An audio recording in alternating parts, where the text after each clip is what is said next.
good afternoon, and good evening, ladies and gents, and welcome to Furious with Fabian Fury, Episode 1. On today's show, we'll have special guest Pinky Santino. For those of you who don't know who Pinky is, he's one half of the Freedom Avengers, and his older, wiser brother, Roland. On this episode, we'll be discussing our favorite wrestler and what got us started in the first place, our feelings on the wrestling world today, and for no reason at all, our favorite comic book character, and whatever else we damn well please.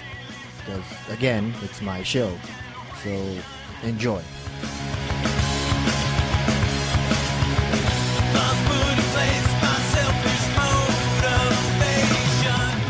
Welcome, everyone, to the Furious Podcast with your host, Fabian Fury. And I got two special guests here and co-hosts with me tonight. To my left, we got Pinky Santino. And Pinky, any words for these people? Anything you want to tell them, or where they can find you? Keep listening. I swear we could do better. Roland, anything? No, just average person, average guy, wrestling aficionado. So this is a show where we talk about wrestling and sports and entertainment or whatever the hell we feel like. So let's talk about what our favorite wrestlers and what got you into the business in the first place. You want to start it off, Roland? Sure, no problem. I'm not actually in the business, but you had your hand in the business, not in the ring, but outside it. That's true, but I'm more of a fan in my lifetime than anything else. Is the guy that got you into it the guy that made the songs in the back since you used to play music at shows? Oh, yeah, definitely. That's the guy that got me in. The guy that composed the Shawn Michaels theme. That's what it was. That's what it was. What was that Austin said? Back when Stone Cold's like, "Damn kid, you must be pretty good to think of da-na-da-na-na-na. Da-na-da-na-na-na. But hell, I think anyone could think of da-na-da-na-na-na." Yeah, I remember that. That's pretty hilarious. Okay. So, well, for those that don't know, that you had your hand in the back with the music, and you ran the back of Hybrid. Well, you assisted. So what was the question here, host? What was your favorite wrestler? What got you into wanting to be in this business in the first place? I have many favorite wrestlers when I was growing up, but what was that one moment that made you like, hey, I want to be a wrestler? The one moment that made me actually love wrestling and want to be associated with wrestling, honestly, I would have to say, was when I saw... I was already into wrestling when I was a kid, sorry, but my favorite moment of all time was the Hell in a Cell match between Undertaker and Mick Foley. That match was just incredible. That was what just turned on the switch? I loved wrestling all my life because my older cousin had gotten me into it since I was little, but I never actually thought of wanting to be a wrestler or being associated with it until that one moment. I saw that basically mayhem on TV, and I loved it. It was cinematic, it was brutal, it was amazing, it was storytelling, it was emotional, it was just pretty much drama in real life. It was just amazing. That's all I can say about that match. And you, Pink? What do you got to say on this? What brought you into the business? What wanted you to make you want to be where you are right now? The match that brought me into the business, that made me start watching it, that I can remember. And honestly, I can't say if it was before or after, but the thing I remember as my first wrestling memory was actually watching Undertaker versus Yokozuna at my aunt's house. And I remember this.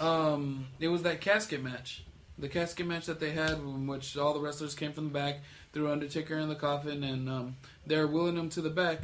But it wasn't until, they see him wheeling him back, and then they show the video of him on that Titantron above it, and then you just see him float out of the video, and I was like, that was amazing. Holy crap, they are larger than life. This is a little bit bigger than anything that we could do. Yeah, real life superheroes, that's what it was. Like I said, I loved wrestling when I was little, but that's just amazing. Amazing.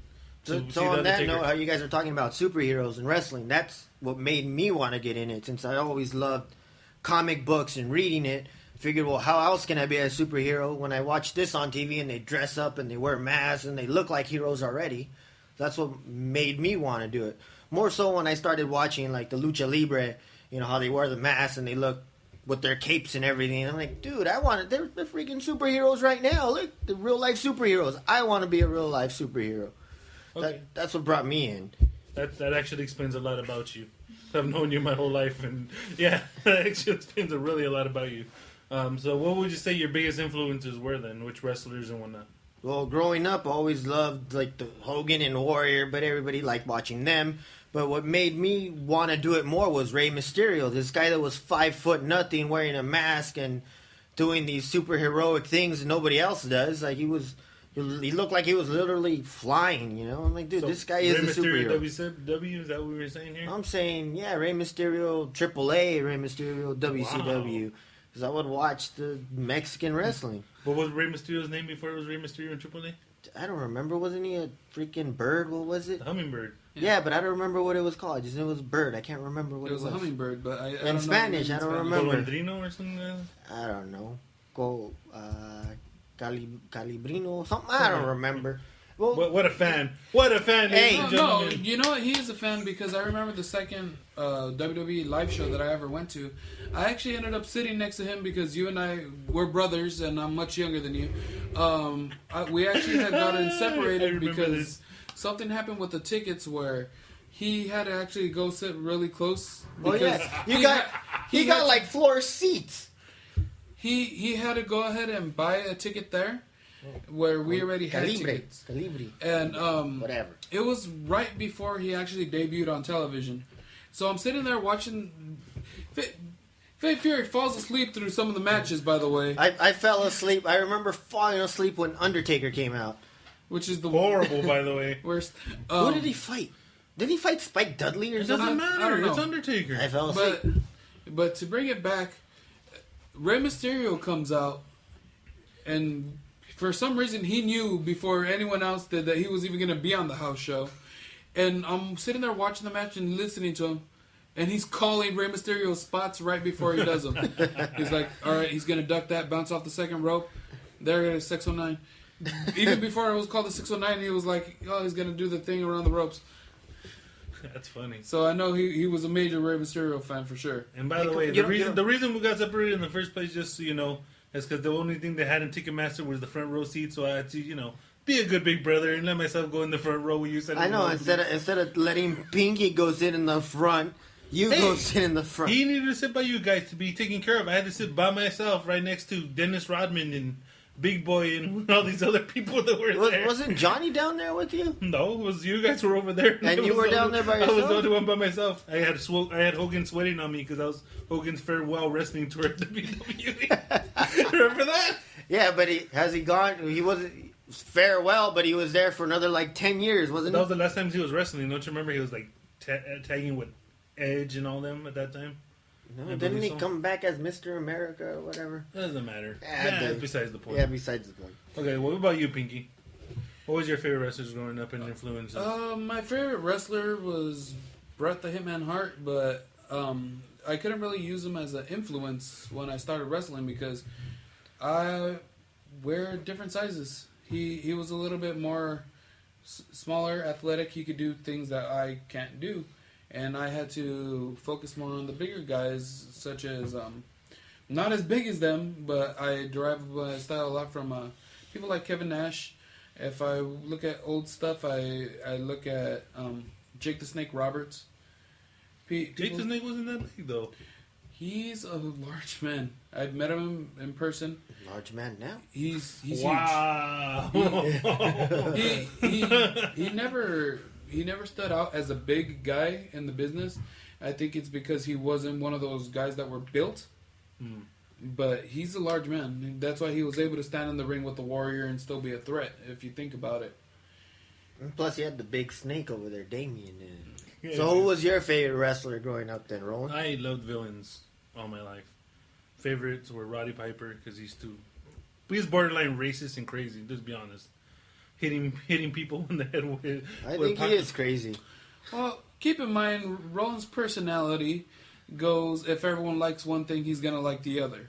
Pretty much everyone loved Bugs Bunny. Guess who Roland's favorite character is? Daffy Daffy Duck.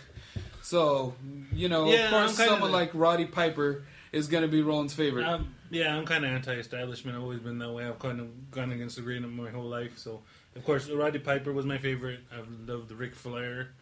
Let's see. Ravishing Rick Rude was amazing to me. In ECW, my favorite was someone as ridiculous as the Dudley Boys when they used to talk that way. That was when they were in their heyday, when they were pretty awesome back then. Yeah, but everybody hated them. And Foley and Cactus Jack and pretty much anti-established, not big buff, nice looking heroic types like Fabian would like, but I like that. Pretty much the guys that didn't hurt them and brought them down. I like the Lex Luthors of the world. Just put it that way. The ones that brought down Superman. You would. That's true. So seeing how wrestling was when you were a kid and how great it was then, how do you see it now? Like, do you see it different? Do you see it better? Do you see it worse? It's really evolved. I mean, it's gotten a lot of elements from UFC. A lot of different elements. Basically, it's hybrid wrestling. No pun intended there, Johnny Suarez. But hey, John. It is really hybrid wrestling now. Basically, a little bit of MMA, incorporating a lot of lucha. Back in the day, basically, whatever we were watching, like even probably about mid-90s down, whatever territory you're watching, like you would watch Lucha Libre, they had their own style. You watch Japan, they had their own style. You watch American wrestling, they had their own style. Nowadays, it's pretty much every wrestler incorporates a little bit of everything in their styles. They don't differentiate anymore, basically. And that really is just because the big companies basically just put their best talent out there, and the best talents are the ones that usually go around the world first. Incorporate all those talents like a Y2J did back in the day, and just learn a little bit of everything, and that's how it's evolved. My personal opinion. What do you think? And you, Pink, what are your thoughts on wrestling then to what it is now? It just changed. In all reality, it's completely different, if you ask me, because back then it was a secret. Yes. Everything was real secretive. Everything was real then. Everything was real. They went a lot harder. These guys had to go out and get into fights to prove how real they were. Nowadays, with all these, like us, doing this podcast, and movies such as The Wrestler coming out, you can't really say that things are going to be exactly 100% real. But because of that, people are able to do some amazing stuff nowadays, because take two guys like, let's say, the Young Bucks. Mm-hmm. They're able to do some amazing stuff, which in reality, who's ever going to think that that's real, that's really going to happen in a fight? That's true. It doesn't matter anymore, because everyone's now just there to enjoy the show, and they're trying to incorporate more and more little bits of realism. But it's more out there now. But the more moves they try to get in reality, like the knees and the go to sleeps and things that look like they really hurt, people aren't selling them anyway. It moves way too fast. And honestly, I'm not trying to sound all old and conjury like JR or those type of people, but it's the truth. No one really sells these days. But now those moves, like those knees to the faces and go to sleep, a lot of these indie guys are using it as one of their opening moves. Exactly my point. But you do that, you gotta sell a little bit. You gotta be like holding your face or something, right? These guys go move to move to move. 1,000 moves in 5 minutes? Well, it's all about establishing moves nowadays. In all reality, I think Paul Heyman recently said that if you have someone go out there and put on a headlock and have someone tap out instantly, headlock, go out there month after month putting on that headlock, after a while someone gets out of a headlock, it's a big deal. So it's all about establishing these moves and protecting the moves, because if you're constantly letting people kick out of each move, that's when they become not as special. Well, yeah, that's just to my point. What I'm telling you, no one's selling anything. How is it supposed to be special? Well, that's why in all reality, wrestlers have to start protecting their moves. As in, if they start try protecting the business, if they try to call a move and they're like, okay, well, I'm going to kick out of that. Call something else. Do something else, because no one's kicking out of that move, because it has to be protected and built. Okay, you're a student of Rico, right? Correct. Amongst the other trainers at Santino Brothers, okay. Yes. And Rico's a student of D. And I remember when Rico told me, right, the main thing Dio would always say, sell the move no matter what the move is, right? So whenever Rico even just took a back body drop, he puts his back on and he acts like his back's hurting. Now, how many people in the business do that really, right, at this point in their career? Let's be honest. Not as many as they should. Exactly. Because there's a lot of people out there that are just worried about taking the move and getting to the next spot. So it looks choreographed more than it actually looks like it's hurting. I think a lot of them are just trying to get their stuff in. Is what you're trying to say, right? It's a lot of people just boom, take this. Okay, hurry. We have to get to the next thing before we run out of time. Boom, we're gonna hit this other big move. Let's get up. Come on, hurry. So they'd rather fit in 50 moves that doesn't look like they hurt, opposed to like just hitting 5 big moves that look like they're devastating. Correct? Yeah. And I don't think that doesn't really help anybody, because if anything, 5 big moves that hurt. But there's always going to be different opinions. You saying that can contradict someone else saying, well, if someone's just going to hold a headlock, it's boring. So a lot of the times these guys realize this, what you're saying, but the way that they're going to get booked is by doing all these outrageous stuff, because a lot of promoters like that now. I'm aware of that, but I guess a lot of the fans do like that. A lot of spot monkey stuff. It's a draw to see that.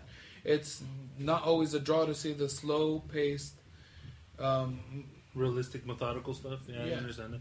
But yeah, I guess some people would like to see spots over story, which is not me. I understand that. But like I said, I grew up in a different era too. So it's all I think the main goal is always to perfectly integrate the two.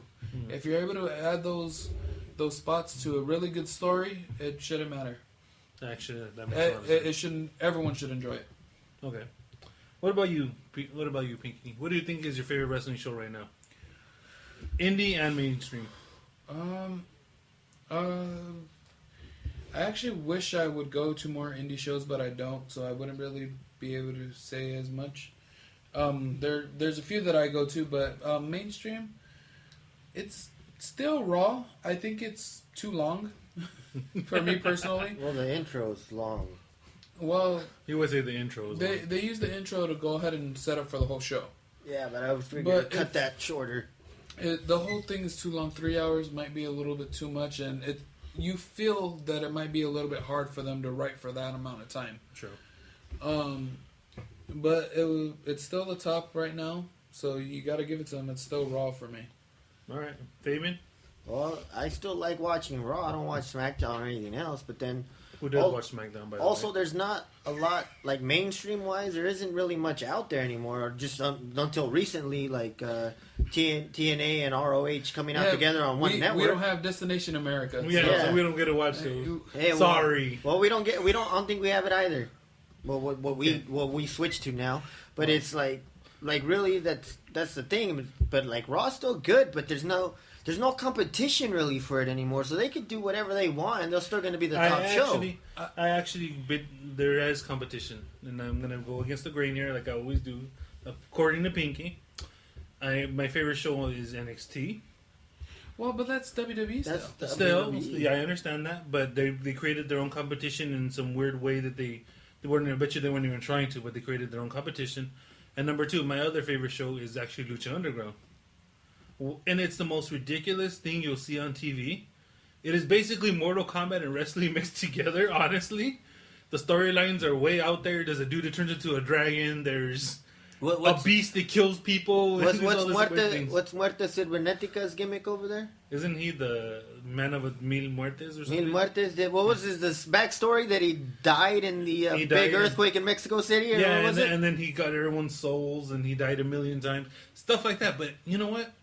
As ridiculous as all that sounds, it's amazing when you watch it because the way they put it out there, it's cinematic. The cutscenes are amazing. It's different. It's amazing. The wrestling is awesome.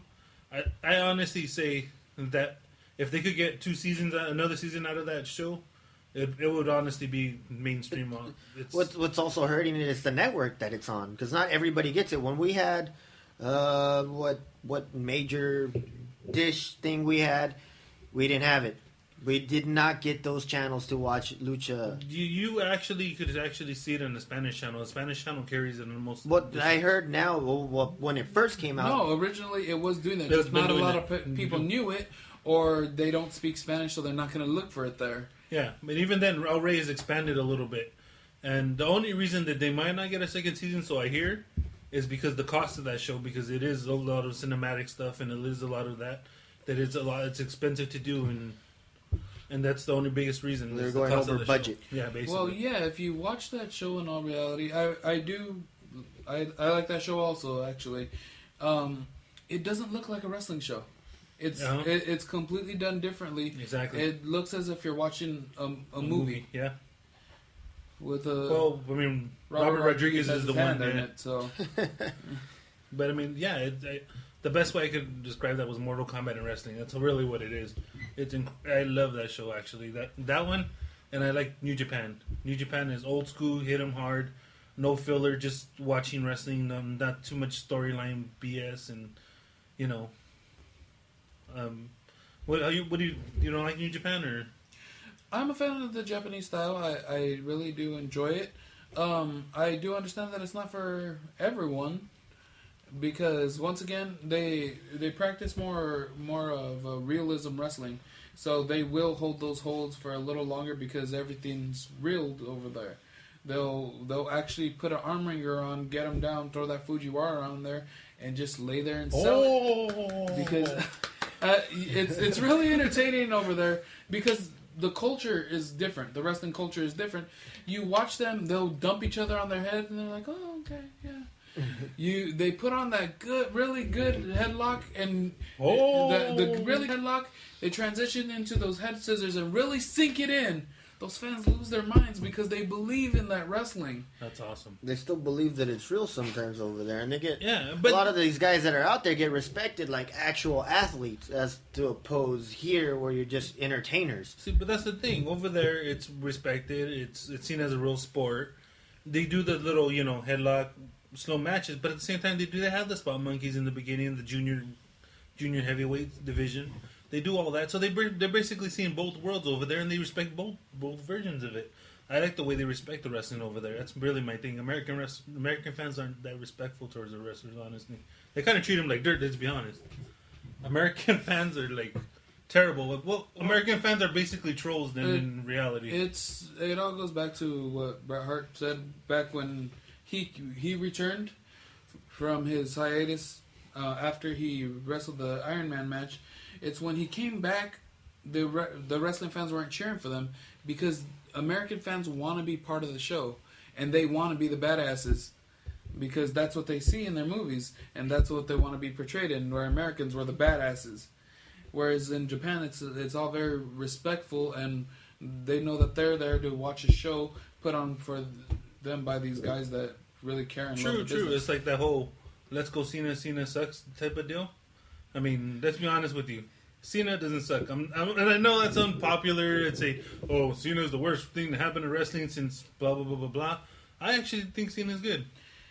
He's good for the business. Yeah. He's great for the business. And ever since he's won the U.S. title, let's be honest, he's been amazing. He's been putting on good match after good match after good match. He dropped himself on the roster to be in the middle, but he's still doing something, like willing to give his spot up. That's my point. To get people. People were complaining that he was too much in the title picture. People were complaining he only had 5 moves. People were complaining that he was the same story over and over again. Now, what did he do? He moved himself to mid-card. He got more than 5 moves. He puts on good matches with all these young guys and practically puts them over. And people still complain about him. American fans are ridiculous. I think at this point it's just jealousy. Okay, well, yeah, even then, that's ridiculous. It's why? Why hate the guy? I think it's just jealousy in the point that the women and children love this guy, and it's like, well, damn, like, what does he got that I don't? Well, look at him. Look at you. Of course, yes, he sucks. That's how I see it. For most of the fans. Your opinion on John Cena? My opinion on John Cena is he's the new Hulk Hogan. A lot of people aren't gonna like him because maybe he's doing the same thing over and over, but you need a company that you're gonna be, directed to a bunch of kids and stuff that want to buy his merchandise that are looking for a hero to look up to. There you go. I mean, come on. How are people going to boo the guy who points out a little cancer girl and says, keep fighting? Come on. How do you boo that? That's ridiculous. It's all a fact of... I know the fans are trying to be cool. It's an industry of cool. So Oh it's my cool God. to like Dean Ambrose because... Don't get me wrong. I love Dean Ambrose. I enjoy Dean Ambrose and everything. And if I see them two wrestle, I might root for Dean Ambrose. But because I'm older. But they could always have a bunch of different guys. But they need Cena right now because he carries the company for those children that are coming in. Agreed. And honestly, you don't want your kids looking up to some guy like Dean Ambrose. You or want Bray them, Wyatt, yeah. You want them aspiring to be a guy like John Cena. Oh, and then my other favorite thing is, when is Cena going to turn heel? When is Cena going to turn heel? If I was making that John Cena money, I would never turn No heel. kidding. Well, yeah. Well, if he turns heel, then he's gonna lose the kid market. You want to know when the only way John Cena is ever going to turn heel would be the same way that when only Hulk Hogan turned heel. When did Hulk Hogan turn heel, Fabian? When he was already dead. Basically, when his career was stale and no one cared about His him. career was dead already. And he wasn't making that money in WCW. So what did he do? He reinvented himself, went to NWO, went heel, right? And got another 10 years out of it, I believe. Yeah. Maybe longer. That's the only, by the way, fans, that's the only way you'll ever see John Cena turn heel. When you stop cheering for him or booing him. And Fabian, talking about all this wrestling stuff, I know you said you got a lot of it because of like comic books and superheroes. Who do you derive a lot of your stuff from? Who are your favorite superheroes? My favorite. Like I don't mean to get nerdy over here. Yeah, I don't mean to No, get nerdy. let's get nerdy. We're talking about wrestling. Yeah, we're not nerds, but Yeah, we're basically super nerds here, so let's go. Let's go with it. So, favorite comic book heroes, and as to favorite comic books that I read right now, the favorite comics that I read right now By are the way, not even. you're gonna hear obscure ones because he loves obscure people. Well, what I'm reading right now is not part of the big two, which is Marvel and DC. I'm reading all the other, Here we go. But my favorite character growing up has always been the Green Lantern. I mean, it's obvious. Was like the No, it's not. The tattoo wouldn't give me. I thought that was a tattoo for Sugar Shane Helms. Yeah, you and everybody else thought I was a big Sugar Shane mark, and I got the tattooed on me. But no, I grew up loving the Lantern because anybody could practically be the Lantern. It's not something that you grew up with the power. It's That's just, not necessarily a good thing, by the way. I'm just saying, like, if you showed that you had this strong willpower and you were fearless, that you could get this ring. So I'm like, this is freaking awesome, Can not I like ask you- Superman. Can I ask a question about that though? So Bruce Jenner could be a Green Lantern, basically. Well, it's kind of going into what I'm thinking. Does it bother you that after the Green Lantern of old was established, does it bother you that they ended up changing him to make him gay? Well, it bothered me for a while because when they said they're gonna make a gay character, they could. Wait, but I'm saying like that. I like that Green Lantern. Alan Alan Scott. Yeah, the society Green Lantern. The magic Green Lantern. Yes, with the one that had the vulnerable that was vulnerable to wood. I mean, I liked it because it was old school. That's my point. But That's then horrible. But then to make Let's throw a make, pencil at Green Lantern. He's dead. But he's not. Especially because it's yellow too. It's a yellow piece of wood. Hey, the yellow came for Hal Jordan. It wasn't for him. Either way, He was wood. a pencil could take out both Green Lanterns. That's what you're telling me. No, but A yellow number 2 pencil. does it Yes. bother you when they switch an established superhero? It did bother me because I mean Green Lantern. You could have just created a new Green Lantern and say he's gay. There we passed the ring to this guy and he's gay. That would have been fine. I wouldn't care. But to make somebody that was already established and had kids, like whatever, like that bothered me for a while. It took a while to get used to. But then they were like, oh no, that's from a different Earth. That's like Earth, whatever. This Green Lantern's gay. But that's DC's So that's whole what bothers me, that there's so many like universes, and then they try to put it together, and then they split it up. It's like make up your damn mind. So you hate DC's whole MO because that's pretty much what they always do. Multiple. Yeah, they try to bring it together as one, and then they split it up again. That bothers me because it's like just stick to one and just stay there. Wow. Anyways, before we got to obscurity gay characters, Pinky, what are your favorite comic book characters? I'm dealing with another one that's just got changed myself in Thor. That now he's a Disney princess. Now he's a Disney princess. Which you know who he is? Who she is, right? Yeah, Jane Foster. It's Jane Foster, but I'm hoping that I'm fine with Jane Foster having power and stuff. But why did they have to take it like? But you know why they did it, right? I just wish they wouldn't. Explain why, so the people that are listening that don't know. Because back in the day when Thor was originally shown, he was a man with disability. He was Donald Blake, and he would transform into this Norse god and be amazing. And, yeah, because back when they did it, it was you had to be worthy. Yeah. To get the hammer. But Donald Blake was basically a man with disability who would turn into this god. Now, forward to this year, Jane Foster had cancer and she was basically dying. So they said, let's do the thing we did back in the day and give her powers. So let's give her Thor's powers. Because that makes the most sense. But what makes that different from what Fabian was talking about earlier? Why couldn't they just make her a different superhero? Because it doesn't make no sense. But like what they did is they made that whole thing where back in the day where somebody would pick up. No, wait. Let me ask Mr. Thor over here. What does it say on his hammer?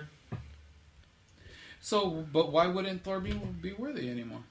No one's saying he's not worthy. But then how did he lose his hammer to get it to this girl? He gave it to her. He didn't really lose it. But it's like if he's what they did was they did this thing back in the day where somebody could get the hammer and you could be Thor if you were worthy. And then they changed it where they brought Thor now. Now it's nobody. It's actually Thor himself. So then why go back to that crap now? Did he just get tired of being Thor? It's like, here you go. Comic books has the worst continuity. You should know this. They go and say one thing and then do another. The only thing that's ever lasted in comic books didn't even last that long. It was freaking Uncle Ben dying. And he came back too. So don't even give me that bull crap. Well, Marvel's good at keeping their characters dead for the most part. Name one! No, DC is the one that kills them and like next freaking issue he's alive again. The only one that stood dead for the longest time was Uncle Ben, and other than that, everyone else pretty much comes back. But when they die, they don't come back, right? They're pretty good at I'm sorry. Captain America was dead for what, 2 months? No, he was longer than that. He was longer than that. Hey. But Bucky wasn't putting asses in seats. So they had to bring it. But I'm just saying, like Marvel's good at that. When DC is like, hey, let's kill the Green Lantern. Hey, you know what? Let's bring him back in the next issue. Bucky's the right back of Marvel. You know, let's try this guy. Nah, I don't think so. We'll give it back to Cena. Yeah, that's what happened there. All right. Well, So that's comic book. What about movies? What's your favorite movie?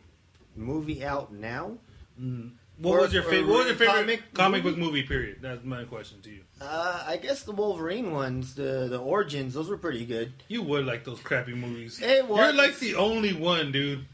You would. Just because you love Wolverine doesn't mean you have to love those movies. You know that, right? they were something different. I'm like, hey, it's kind of cool how they made Sabretooth his brother there when they're not related at all. Number one, they were related. No, they're not. You did not read the Logan books, the origin books? The original story of that, Sabretooth and Wolverine were not related, and they established it in the 90s. That first they were saying maybe it's his dad, maybe it's his brother, and then they did the DNA. Did you not read the origin books? The recent ones. Yes. The recent ones. Yes. The only origin books of Wolverine that ever existed. Yeah, but when they rewrote it. But in the past, when they didn't have an origin and they were writing it, it turns out that they're not related. Okay. Anyways. But those origin books came out after the movie. That's not the only thing that's wrong with those movies. Do I really need to say it? Deadpool couldn't talk. Deadpool, that was crap. He's the merc with the mouth. Let's make him so he can talk. That's the smartest thing we can do. He talked for like 5 seconds. Well, he talked in the beginning, and he was living up to his character until they stitched his mouth shut. Another thing, Gambit, horrible in that movie. Yeah, but I'm just the continuity for the whole Gambit thing. I didn't like it. I didn't like it either because he was supposed to show up later and he's there. Yeah. I'm thinking he would have been way older. That first one was terrible. The second one was good up until the ending. Well, the thing that killed the second one, it became like PG-13. No, the second one. The thing that killed the second one is it became Transformers all of a sudden with the samurai. Well, but the same thing I'm saying is like you never see him actually stab anybody.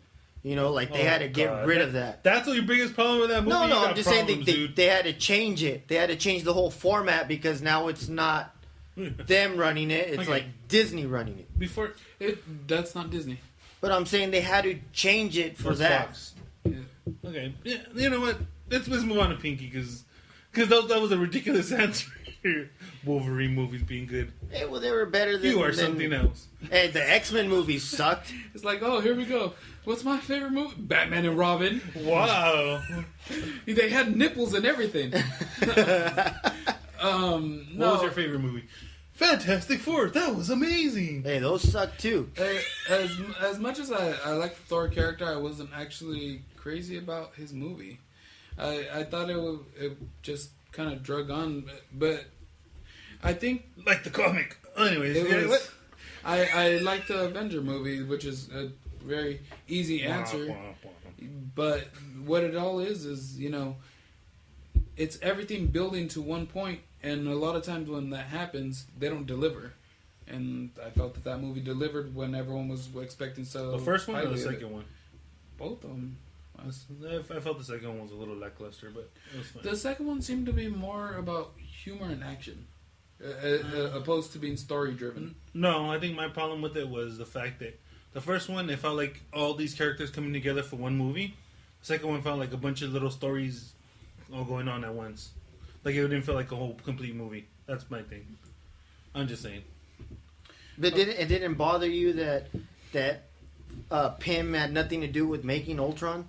No. It bothers me that Pym isn't Ant-Man in the upcoming movie. Well, He is. no, it isn't. No, Somebody he's else. not. He It's wasn't. not Pym. No, they're doing it that Pym used to be Ant-Man back in the day, and he's passing down his technology to Scott Lang. I don't like it.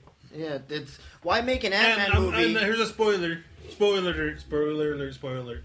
I saw online that there was this Lego playset that said the final battle scene and had Hank Pym in his suit. So I'm pretty sure in the final battle he puts on this suit. But it's not going to continue with Michael Douglas obviously being Ant-Man. How do you know? But I don't know. Roland, quickly, what's your favorite movie where we got to get ready to wrap it up? 2 favorite movies. One, Batman, the original Batman. I love the Christopher Nolan movies. Don't get me wrong, I do. But I love the original Batman with Tim Burton directing, with the original Joker. So Michael Keaton was your favorite Batman? I would say yes. That's probably why. That and the Prince soundtrack was amazing. It was. Nobody hating on Prince. And secondly, my other favorite one would be the Winter Soldier movie, which was freaking awesome. I love that one. It was just a spy thriller, but they just had Captain America in it. But it was awesome. I mean, though they even made Falcon look cool, and that's pretty hard to do. No, as far as, making characters look cool, I hope we could talk about this in the future. Let's not get into it now. But the Daredevil series. Oh, Daredevil. It's amazing. I thought you were going to do your gripe about how you hate Scarlet Witch because she doesn't... I mean, not Scarlet Witch. Black Widow. Black Widow. Can't stand Scarlett Johansson as Black Widow. But that's Only man in the world who hates Scarlett Johansson. But that's a story for another day. Hopefully we could talk about Daredevil, and hopefully we can talk more wrestling. That is a good series. The Daredevil. I mean, it was great. It saved from the crappy movie, but yeah, we'll save that for another day. What, you didn't like Ben Affleck Daredevil? No, and I don't think I'm gonna like Ben Affleck Batman either. Oh, don't get me started on that. I liked the Daredevil movie. Batfleck is going to be amazing. But- Mark my words. Let's hope so. Batfleck is going to be awesome. Batfleck. Well, anyway, anything else you want to plug in before we get out of here? Oh no, just go ahead and check me out on Facebook. Look for Pinky Santino, and go ahead and check out SantinoBrothers.net. I am definitely on there. Roland, anything you want to plug before we go? Hashtag Batfleck. Boom! Drops the mic.